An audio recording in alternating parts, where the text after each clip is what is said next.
Earlier today, we learned that 45% of homeowners regret buying their home. To that end, I'm also hearing from more and more investors who are getting their ass handed to them because they bought a bad deal at a bad price with bad terms. We're going to talk about all of this and more with Jonathan from Convoy Home Loans. We'll also talk about inflation, bridge loans, and much, much more. But let's just start with people regretting their decisions. Jonathan, what do you got? You got some practical advice in all of this? Yeah, I mean, we've been doing a lot of previous client outreach, right? And going through the books and the motion. And obviously, a lot of our clients, we're seeing a huge difference, right? The people that stretched very, very thin that we told them, hey, this probably isn't going to be the best deal for you, right? And then the people that are like buying with good margins, good profits, good cash flow, two separate classes. Like you said, I think in the video, 45%. I think the number one thing that people forget is after you put the down payment and let's say closing cost for the to purchase the property, they always forget for some reason about how expensive it is to maintain the house, just to maintain it, right? The electricity, utilities, something breaks, you have to fix it, right? Replace if you're an investor, right? And your tenant leaves, and this is I've been hearing this the most because now it's been like a year or 2 years. New tenants are moving in, previous tenants are leaving. The cycle of tenants, right? The cost of capital that goes into cycling the unit so it's tenant ready again has kind of been the biggest, I think, crux for a lot of investors that they haven't factored in. They factored in utilities, they factored in expenses, they factored in this vacancies. They did not factor in that it's going to cost if the tenant messed up the property $5,000 to $10,000 potentially to just fix the unit to make it ready again. So now you're backwards on all the money you made on the rents just because you bought it at such a tight margin. Yeah, one of the things that's really funny to me, having done this for a long time, is it's amazing to me, homeowner or investor, that you just miss some of the costs. Like the article Bankrate talked about homeowners. We'll go to investors in a minute. Not understanding property taxes. I'm like, are you freaking kidding me? You don't understand property taxes? All right. Or like they even talked about internet cost and like water and garbage. I'm like, folks, this is not okay. You're an adult, right? You should know that homes come with these costs. And no, by the way, to your point, maintenance as well. Water heaters break. Oh my God, you got to mow your grass if you have lucky enough to have grass. I mean, it's mind numbing to me that people don't understand what all comes with owning a home. To that end, as you said and I said this morning, take this as a lesson. If you're out there shopping for a home today, just pretend for a moment it's your first time home. Do not stretch yourself, Jonathan. I can only imagine the number of phone calls you get from somebody looking to buy their first home. They probably always ask you, how much can I qualify for? Like, what's the pinnacle? What's the most? And then they hear 650. They shop for 650. Just because you can doesn't mean you should. I think that's where a lot of people go wrong.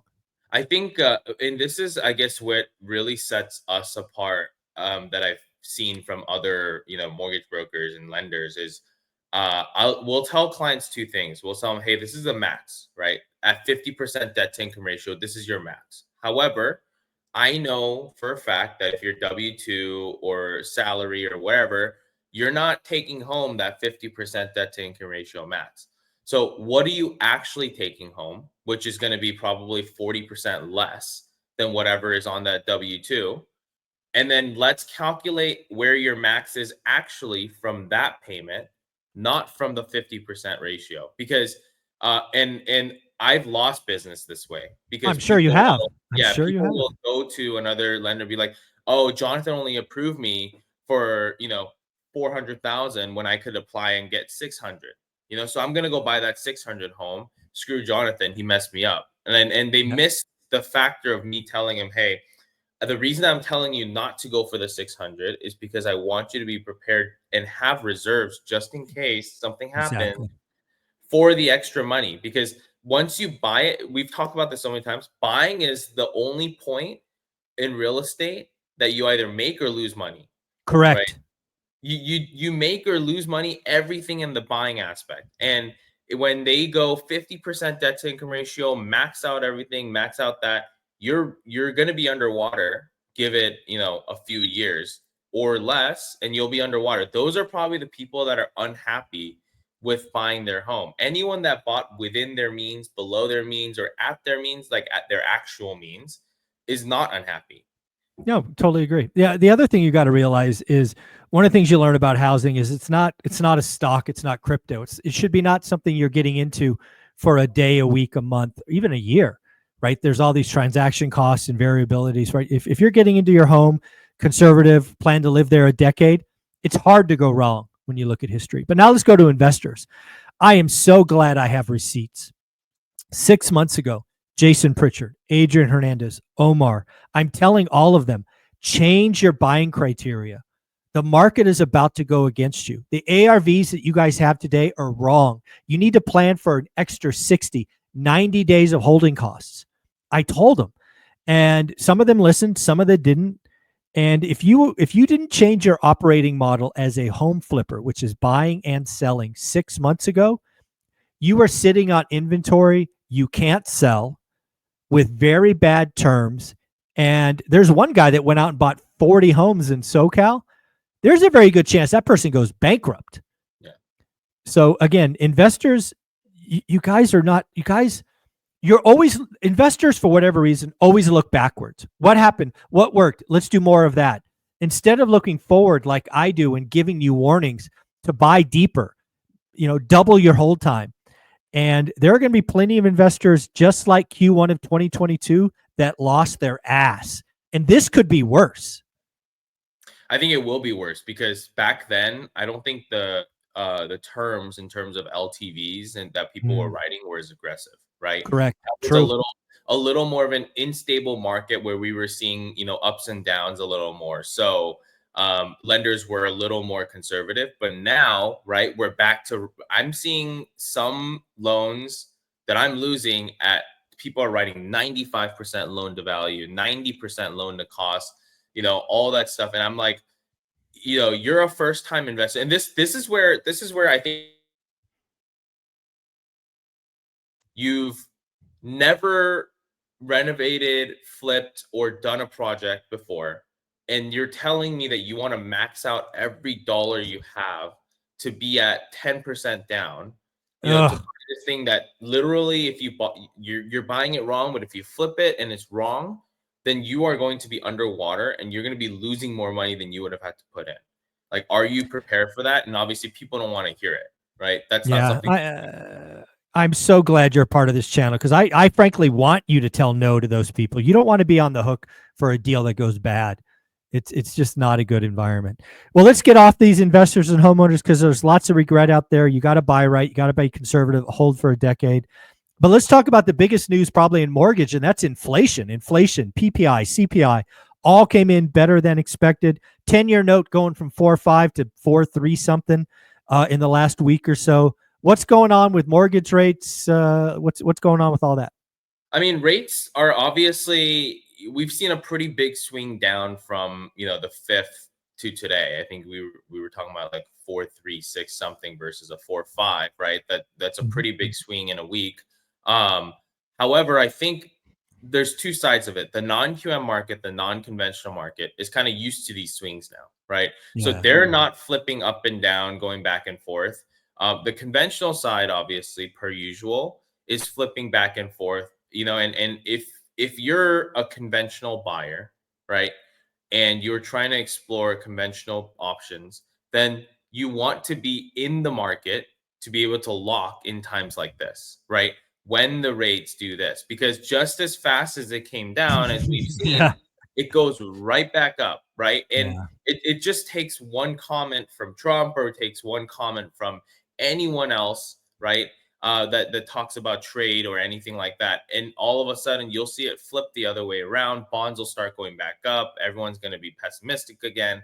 And I think people just have too short of a term memory right now in terms of the way that they're looking at things, right? They're, instead of looking at it from a year-on-year basis, I think most people right now are looking at it from a week-on-week and some people day by day.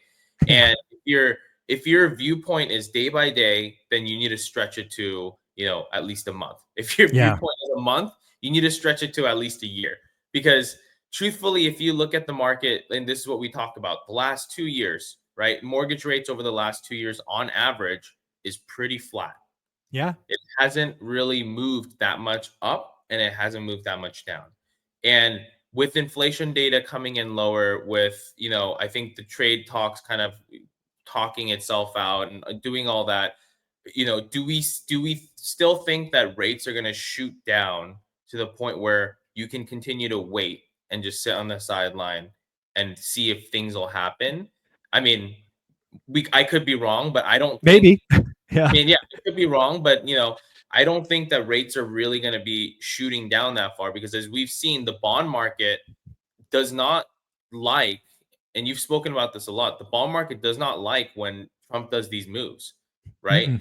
Yeah. And especially with the Fed chair, and if something happens there, then do we really think that even if, let's say, the Fed chair gets replaced, do mortgage rates actually shoot down that follow more of the bonds? Yeah.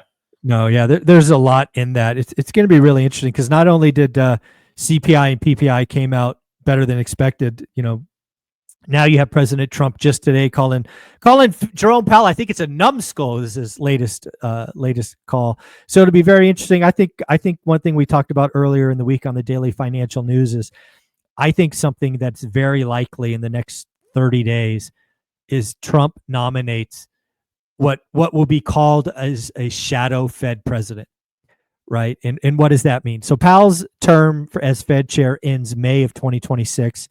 I think Trump is so pissed off with Powell, right? Trump wants 100 basis point cut now, right? He wants him a full 100, a full point now.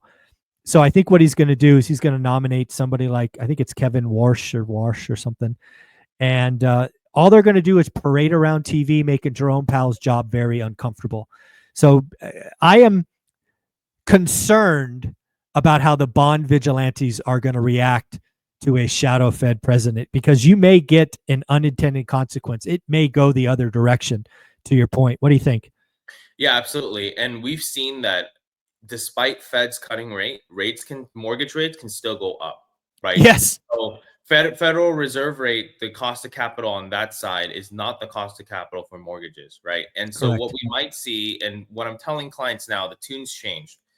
Anyone that was thinking like, hey, maybe we can wait towards the end of the year to cash out or refinance or do this or do that, I'm like, hey, look, if you have a better use for the capital now, if you're doing the work right now, just lock it in and Yeah. forget about it, because you're going to be so worried about this other stuff going on that you're going to be unable to do the investments that are going to make you more than 6.5% on your investment, right? Which is Yep. on average where the SCR loan cash out, like if you're in a good LTV, is like 6.5 to 6.75. If you can make more than 6.5 to 6.75 on average with the money that you pull out, you might as well just lock it and then do the work to find something that's opportunistic right now versus later when, just I can already imagine the headline is, Fed drops rate by 100 basis points. And then we get flooded. Every mortgage person gets flooded with calls. Our rates down, our rates down, our rates down. And then we're going to tell them, sorry, Nope. rates are down. They're up. Rates went up. Exactly. Yeah. What happened? Same conversation that we had at the beginning of the year when they were, we were talking about, oh, they cut rates, our rates down. And we're like, no, rates are actually up, right? And so this is the same story, broken record, playing over and over again. And eventually you want and I want people to learn that it's not the most important thing for you to figure out what the rate is at that moment in time. It's what's on the table right now. Do the work based on that. Buy the properties with the right margins, buy the properties with the right cash flow, if that's your goal. And then make sure that that's what you're living in. Don't go outside of that just because the market's shifting left or right. Couldn't agree more. One thing you said kind of pre-roll is that bridge loan activity is up, which I got to ask why. Again, bridge loans. First off, define what a bridge loan is, because maybe not many people don't know what that is. But I'd be curious why bridge loans are up in this environment. Yeah, bridge loans are short-term loans, right? So anywhere between 6 to 12 to 24 months. Okay. They're used to buy properties that are subpar or properties that are needing work, right? To be able to get stabilized, that won't pass a conventional or a normal appraisal. Got And it. we've seen an increase in that because I think it's a mental shift. because people are seeing prices come down. I think people are being like, okay, homes are getting cheap right now. Maybe I can go in more aggressively and buy it on a bridge loan to do the work and then flip it right into Yeah, a you know what I think's happening, because again, I think this whole story about inventory being up 50% is accurate, but what I think people are missing is what we're seeing is the people who have to sell and the people who have to sell with what I'll call dog properties. They don't have any options, right? They got to sell for a deep, deep discount, preferably cash. In this case, a bridge loan, and that's really the stuff that's transacting, right? If it's a clean and clear, below the median property, it goes FHA. But if it's a distressed seller in a bad situation, it's going to go cash or bridge. So people are getting big discounts. I think that's what that tells me. Yeah, but my concern is obviously like you're talking about on ARVs and such, right? The market is Yeah. shifting so much. If you're not baking in a big enough margin on when Yeah. you're buying it, right? Double And your holding cost, slash the A, because again, I warn people 6 months, like flippers. I know lots of them, like, guys, you're buying wrong. You're buying wrong. You don't realize what's going on underneath the surface. So I agree with you, right? If somebody comes to you for a bridge loan because they got a 10% discount, not enough, people. yeah, Not enough. Get aggressive. yeah. I think rule of thumb, if you guys are, this is what I like to use, and I know a lot of other professional clients that like to use it, is rule of thumb that the margin that you want to build in is 30%. I think. I think Yeah. 30% gives you some comfort, 30% gives you an out, right? Mhm. Refinance, or, if you have to hold it for longer or you have to sell it at a little bit of a discount, you still make money. But the way that you calculate that is you do the purchase price plus the rehab budget, because typically you get the loan for both, right? And that's your total cost. And then you multiply that total cost by whatever loan to cost your lender tells you, typically 85%. And that loan amount should give you, like, basically, versus your ARV, you should be at least a 65% loan to value to the ARV. Because Yeah, and I'll that, give you one. Yeah, I'll give yeah, you one more piece. Double your hold time. That's what I think is going to burn a lot of people. Is their hold times were last year, 90 days or less. They're going to be 6 to 8 months in this environment. And mhm, again, that register doesn't stop ringing. Every month it comes back for a little bit more meat and a little bit more pain. So please double, like, in your hold time, double it, which means a lot more interest you'll be paying. And if you sell it fast, congrats, you made more money. yeah, exactly. And be really careful and do the work on the markets, right? I'm seeing Yes. what's crazy is obviously there's a lot of markets in LA, right? And I'm seeing all these luxury homes sit for long times. Like these our clients that are holding on to 10, 15 million, $20 million Woo! properties are not selling, right? Luckily they are well financially equipped to be able to hold, so that's fine. But where I'm seeing craziness is like markets like, call it Manhattan Beach or South Pasadena, or these markets where like people want to live in and there's less inventory. Mm, um People are still overbidding, right, in wow. these pockets of the market, right? People are in Manhattan Beach. We're doing a deal right now. It was listed for 175, went under contract for 2.02, right? Oh, Jesus. South Pasadena was listed for 1.8, went under contract for 2.2. So like, and the appraisers are coming back. Obviously, appraisers usually match it, but like this is like, it depends on what market you're in. But if you are an opportunity seeker that's not planning to live there for a while, you probably should stay out of that race, Oh, because yeah, be careful. you are not racing against people that are going to live there, as primary owners for a long Yeah, period of time. It should not be your base. yeah, love Yeah. that. Jonathan, where can people reach out, get a process started with you? Go to convoyhomeloans.com and let us know you came from ORAT. Yep, let them know it came from Orat, or they can email you, yeah? Email us at info@convoyhomeloans.com. Yep, that's easier. Some people can't find the button. So info@convoyhomeloans.com. Again, why do you want to do that? So you talk to this fine gentleman, not somebody in a cubicle. You want to talk to the man. He's the man. Later. Bye.